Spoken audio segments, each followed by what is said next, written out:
Hey guys, this is TK with XDA Developer TV, and I am at Mobile World Congress 2016, and I have in my hand the Xiaomi Mi 5, recently announced. It is essentially the flagship device that's going with the Snapdragon 820. We're going to get a chance to check it out and get some quick hands-on on it.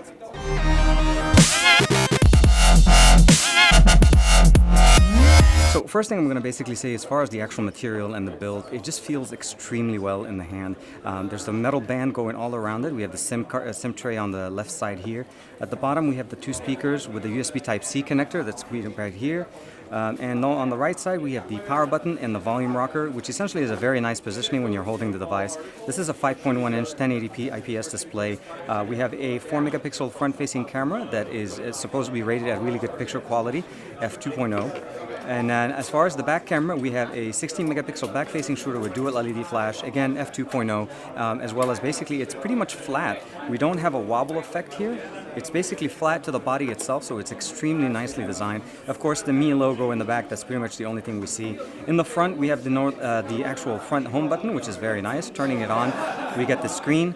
We have shortcuts on the right to turn on the camera, which gives us the access to it, and then we just have to unlock the device. Camera itself, we're going to go in the UI itself. Very nice, very quick. We can slide to the left, and we have the interface as far as the different features. We have the tilt shift, we have the fisheye lens. The HDR is turned on by default, so you can see it's on automatic.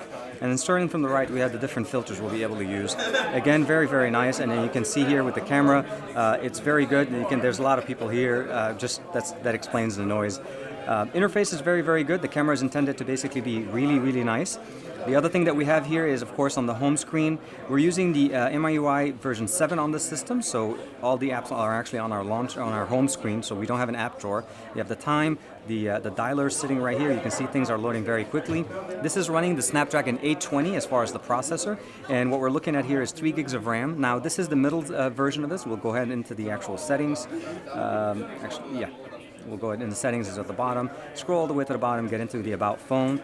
We are looking at the Mi phone, of course. Mi 5 is the brand, or the actual model number. Android version is 6.0, and it's basically the latest security update that's been patched to it.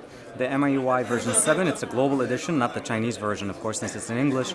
The CPU is the Qualcomm 820, running at 2.15 gigahertz. Now, there is a lower version of this device that's running at 1.8, but there's also a slightly higher one that's supposed to be the premium version, also at a later time.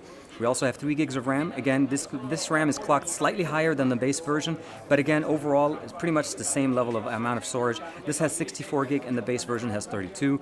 And then, of course, we have the baseband. We'll go back real quick. Overall, as far as the UI with the settings, we'll go through all the things that you normally expect. It has SIM management at the top, but since we don't have a SIM, it's not connected at this point.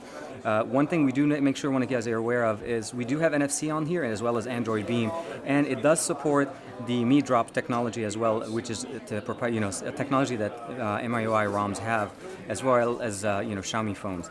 Notifications, wallpaper, we do have themes. We have the ability of changing different themes in the system, customizing them, and going online and download more. Text size, display, sound vibration, lock screen, do not disturb, child mode, of course, for simplified access. Additional settings, when we go in here, we can see the privacy, the date and time, the location, notification lights, all the different things. Developer options as well hidden right here. You have the backup and restart, and then the Mi Mover, the transfer information. Accounts, other accounts, sync, of course, system app and install apps, and of course, last thing is About Phone. One thing I want to say about this phone, holding it in the hand, it just feels extremely light from the sense of just kind of feeling it. I'm used to the big phones. This is a 5.9-inch display. Of course, my normal daily driver is the Nexus 6. That's, obviously a much bigger phone, but I can definitely enjoy this almost bezel-less access on the right and left side. You can barely see the white lines here, and that's mostly because we have a white against black contrast. But other than that, we have the Mi logo in the front. We do have an IR blaster on the top. I think I forgot to get to that point. A 3.5mm headphone jack, IR blaster, and another microphone. Just screams premium. The device itself is going to be available in China as well as India for main markets. There was some hints yesterday mentioned that it was going to be available in Europe. Unfortunately, this is not going to be coming to the US unless you personally buy it and basically use it. But it fits into the model that basically Xiaomi is in. It's a model that basically it's online retail, similar to the way we've seen it from Oppo. You can definitely enjoy this device. Checking it out, I cannot wait to be able to try to spend some more time with it. It feels really good. So far, it looks just snappy. It opens up application. The Google Play Store is installed. That's something new that, of course, it's not set up, but it's installed.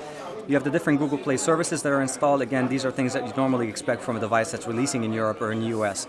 So other than that, I hope you guys keep it with us here. Check out the forum, and for all the information that we're covering for you guys here from MWC 2016, we'll have every coverage to be able to help you guys customize, get your device to the best that you can, and let me know in the comments what you guys think. I'll see you guys in the next one.